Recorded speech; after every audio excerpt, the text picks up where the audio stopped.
तो दोस्तों, अगर आप 2025 में एफडी करने की प्लानिंग कर रहे हैं तो ये वीडियो आपके लिए। इस वीडियो में मैं आपको बताऊंगा कौन से बैंक में हाईएस्ट रेट ऑफ इंटरेस्ट है, कौन से बैंक में एफडी करना सेफ है। तो अगर आपको ये वीडियो अच्छा लगे, हेल्पफुल लगे, नॉलेजेबल लगे तो प्लीज इस चैनल को सब्सक्राइब जरूर करिएगा, वीडियो को लाइक जरूर करिएगा और अपने ऐसे दोस्तों के साथ शेयर जरूर करिएगा जो एफडी करने की प्लानिंग कर रहे हैं। दोस्तों, आज के समय में इन्वेस्टमेंट करना बहुत जरूरी है, क्योंकि आज अगर आपके पास कोई फंड है, सपोज आपके पास 5 लाख का फंड है, 20 लाख रुपए का फंड है, 20 लाख की वैल्यू आज क्या है? कुछ भी नहीं। तो सोचिए आज से 10 साल बाद उसकी वैल्यू क्या रह जाएगी? ना के बराबर। इसलिए इन्वेस्टमेंट बहुत जरूरी है। अगर आज आप एक इन्वेस्टमेंट करेंगे तो फ्यूचर आपका सेफ रहेगा। आज एक पेड़ लगाएंगे तो भविष्य में वो फल देगा, इसलिए इन्वेस्टमेंट करना जरूरी है। तो इन्वेस्टमेंट के लिए राइट प्लेस जरूरी है, राइट रेट ऑफ इंटरेस्ट जरूरी है। तो इस वीडियो में मैं आपको डिटेल इंफॉर्मेशन बताने वाला हूँ। तो चलिए वीडियो को शुरू करते हैं और आगे बढ़ते हैं। तो दोस्तों, सबसे पहले जानते हैं फिक्स डिपॉजिट होता क्या है। फिक्स डिपॉजिट होता है एक लमसम अमाउंट जो आप बैंक में कुछ टेन्योर के लिए फिक्स करते हैं। सपोज 5 लाख, 10 लाख, 20 लाख, 1 करोड़ तक का अमाउंट, या हाईएस्ट अमाउंट भी हो सकता है आपकी कैपेसिटी के हिसाब से। वो अमाउंट आप बैंक में फिक्स करते हैं 1 साल के लिए, 2 साल के लिए, 5 साल के लिए, 10 साल के लिए। आप जितने टेन्योर के लिए चाहें उस टेन्योर के लिए आप बैंक में उस अमाउंट को फिक्स करते हैं। बैंक उस अमाउंट के बदले में आपको कुछ रिटर्न्स देता है, जो कि मंथली बेसिस, क्वार्टरली बेसिस और ईयरली बेसिस में होता है। इसे कहा जाता है फिक्स डिपॉजिट। अब आगे बढ़ते हैं, कौन से बैंक में फिक्स डिपॉजिट करना सही रहेगा। आज के डेट में हमारे पास बहुत सारे ऑप्शंस हैं, जैसे कि आप स्क्रीन पर दिख रहा होगा, Axis bank, Punjab national bank, HDFC bank, Union Bank of India, Bank of Baroda, Jana bank, State Bank, ICICI bank. बहुत सारे मल्टीपल बैंकिंग सेक्टर्स हैं हमारे पास। बट सवाल ये उठता है कौन से बैंक में एफडी करना सही रहेगा।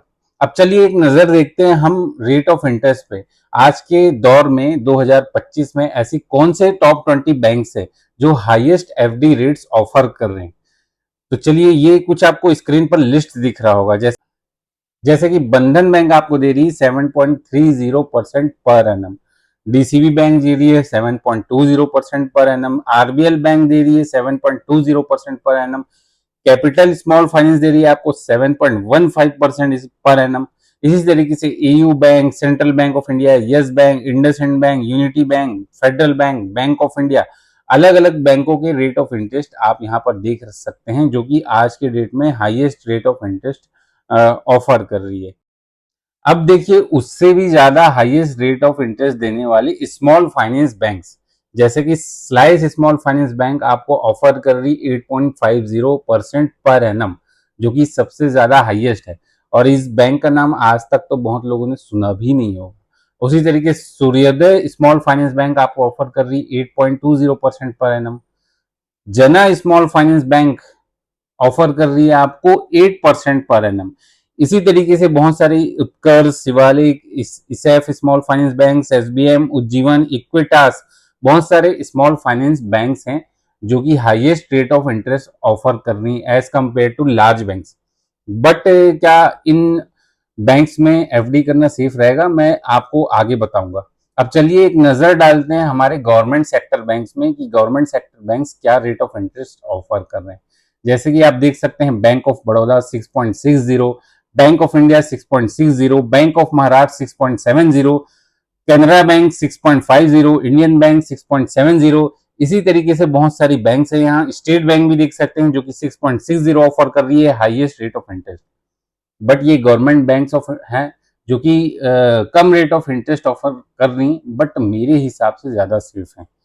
चलिए उसको आगे हम डिटेल में डिस्कस करेंगे। कुछ टिप्स बताता हूँ बेस्ट एफडी चूज करने के लिए। अगर आप गवर्नमेंट एंड लार्ज बैंक्स में जाते हैं, गवर्नमेंट में जैसे स्टेट बैंक हो गया, लार्ज बैंक्स में जैसे हो गया एचडीएफसी बैंक, है तो प्राइवेट सेक्टर बैंक लेकिन लार्ज बैंक है। तो एचडीएफसी, आईसीआईसीआई और गवर्नमेंट बैंक जैसे एसबीआई, बैंक ऑफ महाराष्ट्र, इसमें आपको रेट ऑफ इंटरेस्ट तो कम मिलेगा लेकिन इसमें आपका पैसा सेफ है। स्मॉल फाइनेंस बैंक में अगर आप एफडी करते हैं, सपोज 25 लाख, 30 लाख, बड़े अमाउंट एफडी करते हैं 1 करोड़, 50 लाख, तो इसमें थोड़ा रिस्क होगा। रीजन जानते हैं क्यों? छोटी देखिए, अभी स्क्रीन देखिए, छोटी बैंक ज्यादा ब्याज देती है लेकिन उनमें एफडी करना रिस्की है, क्योंकि उनका फाइनेंशियल बैकअप कमजोर होता है और सरकार का सीधा सपोर्ट नहीं होता। बड़ी गवर्नमेंट बैंक्स में रिस्क बहुत कम है। एग्जाम्पल आपको यस बैंक का याद होगा, यस बैंक 2020 क्राइसिस, ये एक बड़ा प्राइवेट सेक्टर बैंक था, फिर भी डूबने के कगार पर आ गया था। चलिए एक सेफ्टी फैक्टर आपको बता देता हूं, जो भी आप बैंक्स में एफडी करते हैं, चाहे वो प्राइवेट सेक्टर बैंक हो, गवर्नमेंट सेक्टर बैंक हो, वो डीआईसीजीसी इंश्योरेंस के तहत सेफ रहता है। यानी कि जो भी आप एफडी करते हैं तो उसमें 5 लाख तक का इंश्योरेंस कवर रहता है। कोई भी, चाहे कोई भी बैंक हो, प्राइवेट बैंक हो, बड़ी बैंक हो, छोटी सी छोटी बैंक हो, उसमें 5 लाख तक का इंश्योरेंस आपका सेफ है डीआईसीजीसी इंश्योरेंस के तहत। यानी कि अगर आपका 5 लाख का एफडी है तो 5 लाख की इंश्योरेंस तो है। लेकिन अगर आपकी एफडी 25 लाख की है, तब की कंडीशन में क्या, आपके पास तो इंश्योरेंस 5 लाख तक का ही है, 5 लाख की तो गारंटी है आपको इंश्योरेंस के तहत वो रिटर्न हो जाएगा। लेकिन 20 लाख का क्या। एक स्मार्ट एडवाइस मैं आपको बता देता हूं, आप 5-5 लाख की मल्टीपल एफडीज कर सकते हैं। अगर आपको बड़ा अमाउंट करना है, 25 लाख एफडी करना है, तो मल्टीपल अकाउंट्स में आप एफडी कर सकते हैं। 5-5 लाख की एफडी मल्टीपल अकाउंट्स में आप कर सकते हैं, उससे आपका पैसा इंश्योरेंस के तहत सेफ रहेगा। टेन्योर सिलेक्शन अगर आपको करना है तो टेन्योर सिलेक्शन कम से कम आप मिनिमम 1 ईयर का कर सकते हैं, 2 ईयर का, 5 ईयर का कर सकते हैं। बट मेरी एडवाइस ये है कि आप शॉर्ट टर्म 1 ईयर का एफडी करें, उसमें हायर रिटर्न भी मिलता है, लिक्विडिटी भी मिलती है। 1 साल बाद आपकी एफडी मैच्योर हो जाएगी, आपको आपका पैसा वापस मिल जाएगा। अगर आप लॉन्ग टर्म एफडी करते हैं 5 ईयर्स के लिए, तो उसमें भी आपको हायर रिटर्न ही मिलेगा, plus tax benefit under section 80C मिलता है आपको, जिसमें 1.5 लाख तक की आपको टैक्स में छूट है।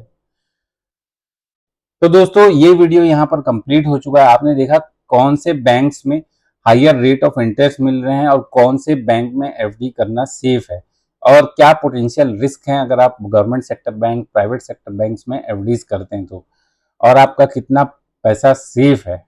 आई होप आपको वीडियोस जरूर समझ में आया होगा और मेरी एक एडवाइस जरूर समझ में आई होगी, जो कि मैंने अगर आप एफडी करें भी तो गवर्नमेंट बैंक्स में करिए, और या तो बड़ी लार्जर बैंक्स में करिए जहां आपका पैसा सेफ रहेगा।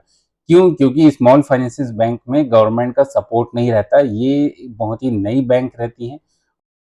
और आई होप दोस्तों आपको वीडियो अच्छा लगा होगा, नॉलेजेबल लगा होगा, और अगर आपको वीडियो हेल्पफुल लगा तो प्लीज़ इस चैनल को सब्सक्राइब जरूर करें, वीडियो को अपने दोस्तों के साथ शेयर जरूर करें, और मुझे सपोर्ट जरूर करिए ताकि मैं इस तरीके की वीडियोस बनाते रहूं।